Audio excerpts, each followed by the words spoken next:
সাকিব আল হাসান এমন একজন মানুষ কোন ধরনের সমালোচনা সহ্য করতে পারেন না। কিছুদিন আগে তার সাথে আমার দেখা হয়েছিল, আমি দেখি নাই। সে হঠাৎ করে আমাকে সোনারগাঁ হোটেলে বাংলাদেশ এবং ভারতের মধ্যে যে ক্রিকেট ম্যাচ ছিল ওই সময় আমার দেখেই সে পুলিশ এবং বিসিবির কর্মকর্তাদের সামনেই আমাকে মারতে আসছিল।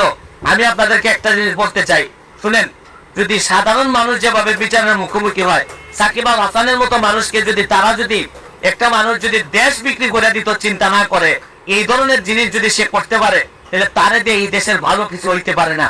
আমি সেদিন যেদিন সে আমার মারতে আসছিল, আমি কাউরে বলি নাই, আমি মনে করছি থাকো, আল্লাহর কাছে বিচার দিছি যে এই ধরনের বাংলাদেশ ক্যাপ্টেন্সি পর্যন্ত ক্রিকেটের ক্যাপ্টেন হিসেবেও সে মনে করলাম যে এই ধরনের মানুষ যদি বেয়াদব হয় তাহলে তারপরে আর বিচার দেওয়ার জায়গা থাকে না। আমি দাবি জানাবো সরকারকে, তাকে ঠিক করেন, তাকে মানুষ বানান, আর না হইলে সে এই ধরনের কাজ করতেই থাকবে।